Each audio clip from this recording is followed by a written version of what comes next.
On the last day of July 2011, 30-year-old Scott crossed the Appalachian Trail on Mount Priest in Virginia. He had been on a hike for 45 days, covering over 320 kilometers. Other hikers saw nothing but satisfaction and a smile on his face. Little did they know, this man was about to vanish. And when he resurfaced, the area would be engulfed in unimaginable horror. Successful businesswoman Jeannie decided to finally take a break from work, and in the summer of 1995, she and her boyfriend took a trip to Yosemite Park. Just a few miles away from their destination, the couple made a quick stop to admire nature. They lost sight of each other for just a moment, but that was enough for Jeannie not to return. So, why do people regularly disappear on the Appalachian Trail? And what's really going on in Yosemite Park? Remember, viewer discretion is advised. Almost 3,540 kilometers through forests, valleys, mountain ridges, and wild nature across 14 U.S. states. That's the Appalachian Trail. Every year, over 3 million people walk at least a section of this, probably the longest hiking trail in the world. And the famous trail has a dark side. For decades, people have been dying or mysteriously disappearing there. Some of these unfortunate incidents remain forever unsolved, making them particularly terrifying. And such stories happen with chilling regularity. One of the oldest is connected to Bennington College student Paula Jean Weldon.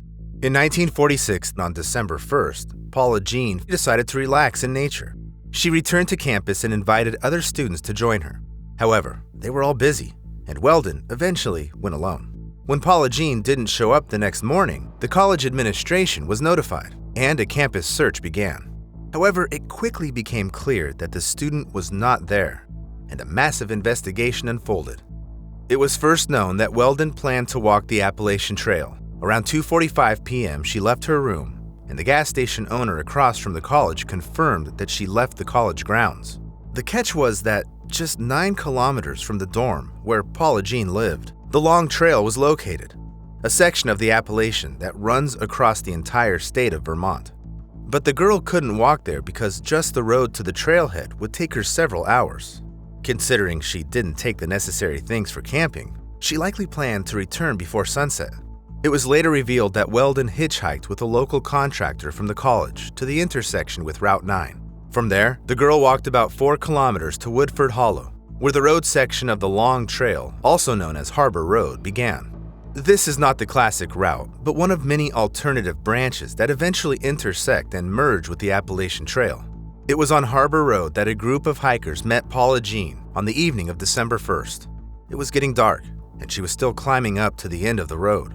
The hikers remembered that she asked several questions about the Long Trail, and after that, they went their separate ways. It's believed that Paula Jean headed along the Bulls Brook Valley, possibly toward the point where Harbor Road breaks off. But she would have had to pass by the Fave Fuller camp, and no one saw her there. If Paula Jean really got lost in the woods, it would be a disaster, because she was geared up for a day hike. But that night, the temperature dropped suddenly, and the girl risked hypothermia. However, in the first few days, she still wasn't found, making the situation even more critical. Bennington College temporarily closed, and its students and faculty, along with other volunteers, military personnel, and firefighters, combed the area. Searches on land and from the air were deployed on the Long Trail and adjacent areas up to Glastonbury Mountain. They also surveyed dozens of kilometers along Route 9 to the town of Brattleboro. But weeks passed, and no trace was found. Kidnapping and murder were also considered, and that was the only scenario where any clues surfaced. The investigation found that a local lumberjack likely saw Weldon alive. He lived on Harbor Road and was allegedly arguing with his girlfriend when Paula Jean walked by. Later, he supposedly drove in the direction she headed. Moreover, he claimed to some people that he knew where the missing student was buried. However, after several interrogations, investigators found no evidence to support his words. And that's not all. Weldon was just one of 5 people who disappeared under unexplained circumstances in the Glastonbury Mountain area over the last 5 years. This led to the region being dubbed the Bennington Triangle. But it's still unknown if all these disappearances were just tragic coincidences, or if someone or something was involved. 23 years later, and 1,425 kilometers further down the Appalachian Trail, another mysterious event unfolded. This time, the focus was on 6-year-old Dennis Martin. On Father's Day in 1969, the entire Martin family went on their traditional hike to the Great Smoky Mountains. Over 2 days, Dennis walked over 13 kilometers through rugged terrain with his family, reaching the Spencefield camp near the Appalachian Trail. Although it's quite a remote place, there were already several families who had decided to spend the weekend in nature. So, on the afternoon of June 14th, the kids happily played near the campground. One of them decided to hide behind the bushes and scare the adults passing by. Dennis's father saw him diving into the plants nearby and crouching down. It took about 5 minutes before the children returned to the camp. Everyone, except Dennis. Worried, Dennis's father ran to look for Dennis. However, after covering several kilometers on the trail, he realized that the little one wouldn't have gone that far. A few hours later, the local rangers were informed about the child's disappearance, and the search began. Soon after Dennis vanished, heavy rain started, and within a few hours, 7.5 centimeters of rain fell. The water wiped out all traces, washed away the trails, and led to the flooding of streams. Moreover, during the night, temperatures sharply dropped to 10 degrees Celsius. The next morning, the area was covered in thick fog. The first days of the search passed without results, and it became clear that Dennis Martin had disappeared without a trace. These turned out to be the largest searches in the history of the Great Smoky Mountains National Park, but they proved futile. The only thing they found during all that time was mysterious tracks. A little over a kilometer from Spencefield, barely noticeable imprints of child-sized feet were discovered. The tracks extended about 275 meters and disappeared at a stream. Interestingly, one foot was bare and the other was in a shoe, the same kind Dennis wore. However, proving that these footprints belonged to Dennis was never accomplished. Officially, the search was called off exactly 3 months after Dennis's disappearance. To this day, what happened to Dennis Martin remains unknown. And the next chilling news came from the state of Maine, 2,012 kilometers away from where Dennis Martin was last seen. In May 1983, at the northern end of the Appalachian Trail, 54-year-old Jessie Albertine decided to take a stroll. She had lived happily in a marriage for 35 years, but her beloved husband had recently tragically died in a car accident. This loss hit Jessie hard, but soon she started talking about hiking the Appalachian Trail. It worried Jessie's family because she was likely suffering from depression, and on top of that, she had epilepsy.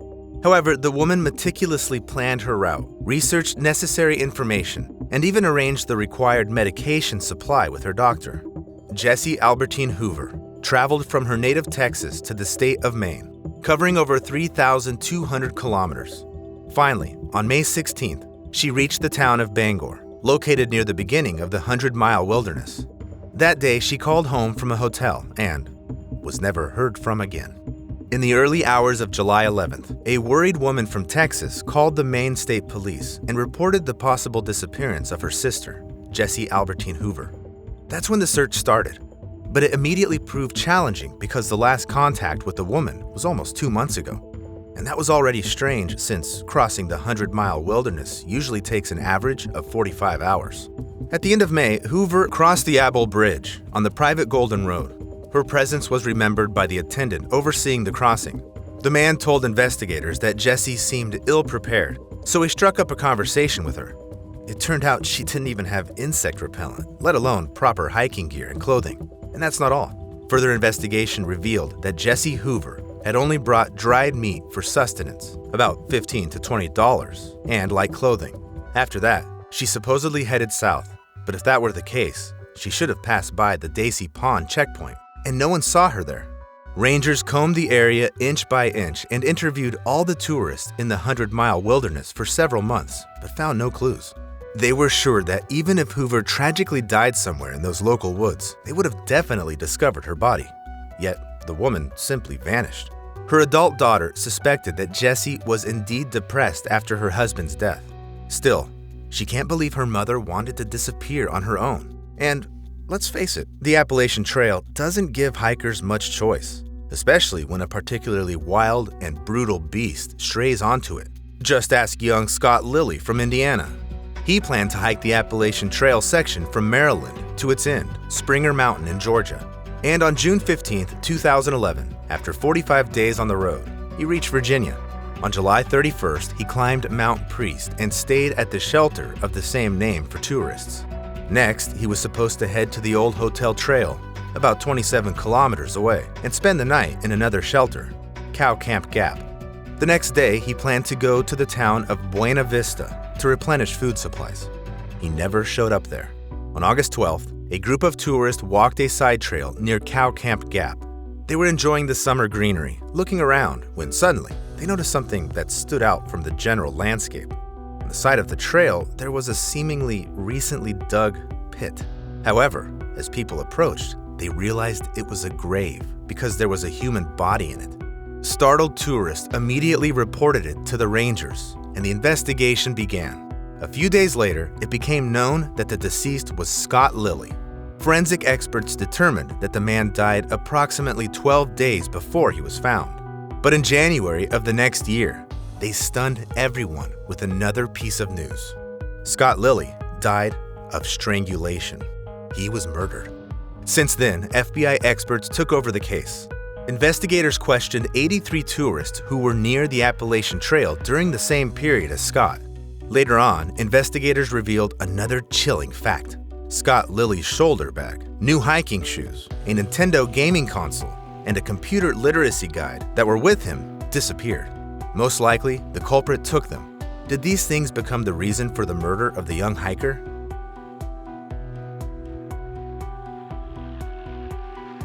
As of now, on the Appalachian Trail, throughout its known history of hiking, over 100 deaths have been registered. As I sometimes say, statistically, it's a meager indicator. Still, we're talking about people here, not just numbers. The incredible nature of Yosemite has made it one of the most visited parks in the U.S., especially in the summer. It's located right in the heart of the Sierra Nevada mountain range and covers an impressive 3,075 square kilometers. In 1995, Jeannie and Mike wanted to enjoy the park during the peak of the summer season. In the warm weather, they had the opportunity to drive Glacier Point Road, a less crowded route that winds through the park and passes through the picturesque Summit Meadow. So, having reached Yosemite a bit later than 10 a.m., the couple decided to stretch their legs and stopped on Glacier Point Road near the turn to the meadow. Mike grabbed binoculars and went to the observation point to watch birds, while Jeannie decided to take a walk on a different trail. They split up, agreeing to meet back at the car in 15 minutes. Eventually, Mike returned first and waited for his beloved. However, time passed and she didn't come back. Worried, Mike went to look for Jeannie. Along the way, he met a few tourists and asked if they had seen his girlfriend, but no one had. So, at 12:30, anxious Mike informed the park rangers about Jeannie's disappearance. When she wasn't found after an hour, park employees started to worry, and they deployed a helicopter. From the next day, the search for Jeannie Hesselschwart turned into one of the largest operations in Yosemite's history. Hundreds of people with search dogs combed almost 105 square kilometers but couldn't find the missing woman or any of her belongings. Moreover, suspicion started falling on Jeannie's boyfriend, leading the FBI to join the case. However, after Mike passed a lie detector test, the focus shifted. Yet after 2 weeks of searching, the only discovery was 2 footprints matching Jeannie's shoes. However, if one of the tracks was near the car, where the woman was last seen, the other was spotted near Bridal Veil Trail, about 5 kilometers away. Yet it seemed like it didn't make any sense because that was a super popular route, and if Jeannie had walked close by, she would have noticed the road and found her way out.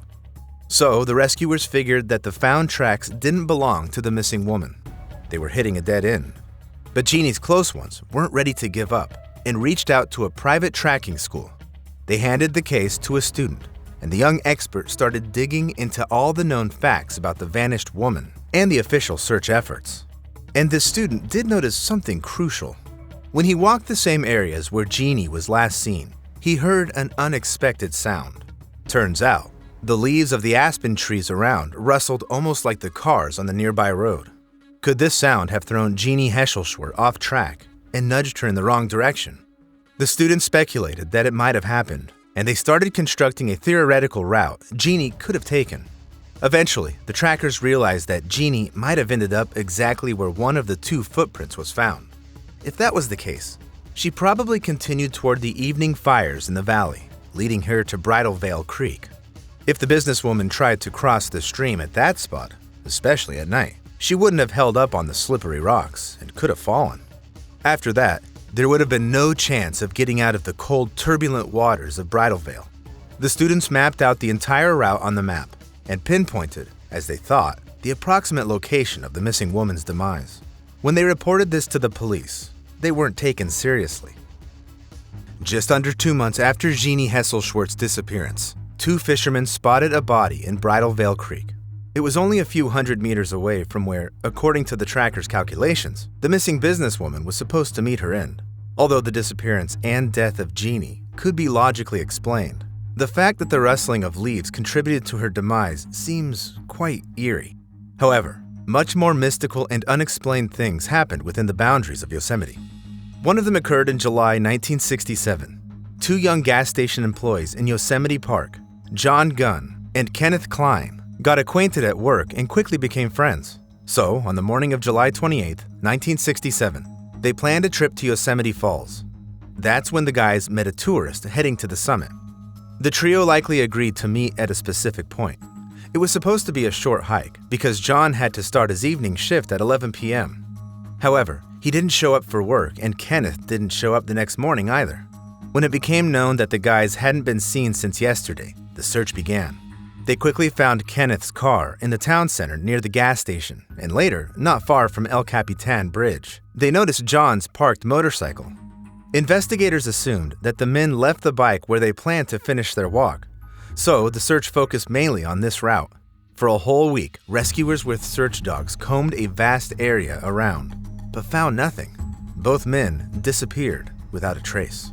However, just a month later, between the upper and lower Yosemite Falls, something gruesome was found in one of the natural pools. 2 teenagers noticed a human body floating on the water's surface. The examination revealed that it was the missing John Gunn, and he died from drowning. However, that wasn't all. The man had a broken neck, and understanding how that happened was impossible. Furthermore, they found the body in a pool that was meticulously searched and visited by numerous people daily. It was inconceivable that, for the entire 38 days after his disappearance, John's remains were right there. But if not, where was the man or his body all this time? Why was he found only in a t-shirt and shorts? And the main question, where is Kenneth Klein? These questions remain unanswered to this day, not only due to the mystifying death of John and the inexplicable disappearance of Kenneth, yet for dozens of other similar stories as well. One of them went down in the early summer of 2005, about 25 kilometers from where the previous one ended. On June 15th, a seasoned 51-year-old hiker, Michael Allen Fissery, set out on another solo expedition. The guy was in great shape, biking daily, and had a photographic memory. He arrived at Hetch Hetchy Reservoir to take a short yet scenic route, visiting a waterfall, mountain, lake, and meadow along the way. Fissery assured his family he'd cover the entire path in a day, but didn't return on time. When he didn't show up by June 21st, the family officially reported him missing. Massive searches commenced along Fissery's route, involving planes, search dogs, and even Marines. Almost immediately, near a tourist trail on the snowline of Tilt Till Mountain, they found Michael's shoulder strap. However, there were no traces of the man himself. Even with an insane search budget of $452,000, there was no success. Michael is considered missing, with no clue about what might have happened. Did he go to the nearby stream for water and slip? Or did he encounter criminals who forced him into silence forever? Rumors circulated about an illegal marijuana plantation in such remote wilderness, but the searches found nothing, just like Michael Fissery. Similar mysterious disappearances happened regularly in Yosemite Park. Almost 44 years after Kenneth Klein vanished near Yosemite Falls, 30-year-old George Penka followed those same trails. George set out for a stroll through the park with 24 people from the church community. It was supposed to be a few hours hike, and nobody had specialized gear or significant food supplies. When everyone reached Upper Yosemite Falls and admired the scenery, they each started descending at their own pace. George Penka was a robust guy, 1.78 meters, weighing around 109 kilograms, and he preferred a leisurely pace. So when his friends lost sight of him, they assumed he lagged behind or decided to return to the valley early. Though when he didn't show up that evening, his companions got worried and started looking for him. By morning, rangers organized a full-scale search and rescue operation, eventually involving 105 experts from all over the state, search dogs, and helicopters. However, after a week, they found no traces. George Penka was officially declared missing, with no idea where he might have disappeared to. The only plausible scenario considered by experts was him falling from the trail. The path to the top of Yosemite Falls rises 739 meters above the valley, and narrow stairs often run right over a cliff. Did George Penka really slip from that height? But then why was his body never found? Are the disappearances of tourists in Yosemite Park actually abductions? If it doesn't seem so plausible in George Penka's case, when a teenage girl enters the spotlight, everything changes. On July 25, 1981, about 15 kilometers from Upper Yosemite Falls and 30 years before, a group of people set out for a horse ride to Sunrise Meadows. Among the 9 riders were George Arras and his 14-year-old daughter, Stacy. After a few hours on horseback, the group stopped at Sunrise High Sierra for the night. It's a high-altitude camp at an elevation of 2,865 meters with breathtaking views. Stacy wanted to stretch her legs after the ride and take some landscape photos. She suggested her father join her, but he declined, advising her to change into hiking boots when he noticed she was wearing sandals. However, Stacy didn't give up on the idea of a walk and approached Gerald Stewart, an older guy from the group sitting nearby on a rock. The rest of the riders saw the two of them descending the hills until the man took a break. Stacy said something to Gerald and walked alone, disappearing behind the nearest trees. That was the last time anyone saw her.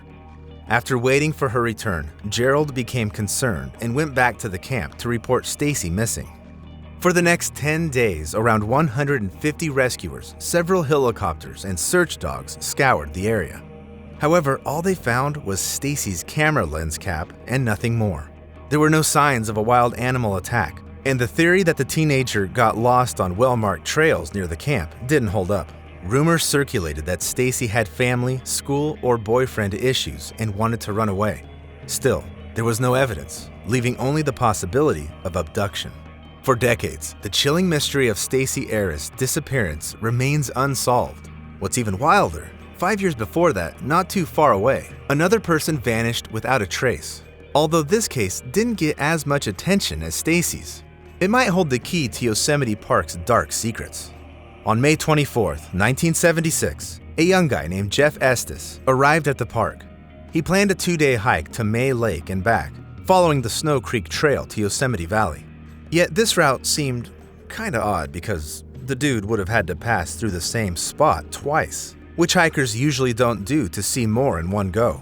The only thing is that Jeff Estes disappeared without a trace. It's believed he got lost somewhere on that specific route, and that's a cause for concern. Because if the guy went missing at the beginning of his route, it's just a few kilometers from Sunrise Lakes, where Stacy Arras was last seen. And if it's near the endpoint, it's in close proximity to Yosemite Falls, where other victims mentioned in the video perished or disappeared. What's more, even if Jeff Estes vanished halfway, it would still be close to another tragic spot. On September 1st, 2015, a 36-year-old guy named Timothy Nolan embarked on a solo hike in Yosemite Park. Before that, he shared his route with his mom, saying he wanted to go from Happy Isles, make a more than 80-kilometer loop with 7 stops, and finally return to the starting point, the Little Yosemite Valley. His mom expected him back on September 9th, as he promised, yet the guy didn't show up, and his worried mom reported his disappearance to the rangers. The first thing that puzzled park employees was Timothy's hike dates. According to their info, the guy had a permit to stay in the wilderness only until September 4th, while the Nolan family insisted he plan the hike until September 9th. Timothy's route also seemed strange because he decided to pass through the Little Yosemite Valley twice for some reason. Regardless, rescuers, dog teams, and helicopters searched for him along his known route. They couldn't find any clues, but on September 15th, they finally understood why. Timothy Nolan's body was accidentally found by 2 tourists near Quarter Dome. These granite mountains are located off the guy's planned route. Still, it makes sense to assume that, in the final moments, he changed plans not to pass through the same place twice. But even though we can explain how Timothy's body ended up near Quarter Dome, we still know nothing about the cause of his death. When I started digging into Yosemite Park, I realized something eerie and bizarre is constantly happening there. And when I learned about the next two cases after all the mentioned ones, I got seriously creeped out. When I marked the disappearance spots of Stacy Arras, Timothy Nolan's death, and the Upper Pines campground I'm about to tell you, it turned out all these points literally lie on a straight line.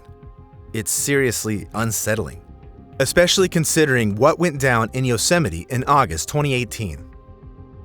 Right in the middle of the month, Yosemite Park's seasonal ranger, John Blevins Goodwill, had a day off. Around noon, folks spotted him near campsite number 182 at Upper Pines Campground, and proof he vanished. The next day, the exhaustive search for John kicked off because his colleagues were looking for one of their own. Goodwill was a seasoned ranger, knew the area like the back of his hand, and was no stranger to the wilderness rules. So nobody even considered something might have happened to the guy. Yet come evening on August 17th, Yosemite Park workers spotted a rescue helicopter in the sky. Their radios buzzed to life, revealing they found John dead. Though official reps didn't spill the beans on where exactly they found the ranger's body or the cause of his death. Spoiler alert, this info somehow remains unknown till this day. But wait, there's more. Just 3 days later, another body popped up in Yosemite Park. This time, it was 48-year-old Scott Tenzar. The last time anyone saw him was on July 25th at the Bridal Veil Ranger Station, and he planned an extensive hike from Robinson Creek to Peeler Lake. However, on August 20th, the news dropped that they found Scott Tenzar dead. What's weird about this? Listen up. First off, park reps once again refused to spill the beans on where exactly they found the body. Second, Tenzar was a fit, outdoorsy dude, an experienced hiker who knew the terrain inside and out. And third, the kicker. Scott was a former Army Ranger and an Afghanistan war vet. From the hypothetically closest point of his route to where they last saw John Blevins Goodwill, it's roughly 28 kilometers as the crow flies. But two ranger deaths in mysterious circumstances in roughly the same place at roughly the same time raises eyebrows. And the fact that info about their demise seems to still be under wraps is just icing on the creepy cake. Now, brace yourselves. From 1909 to 2023, mysteriously over 30 people vanished in Yosemite Park. Some bodies were found, some left only tiny traces, and others were never seen again. Imagine how much more went down in Yosemite that we probably won't ever know about.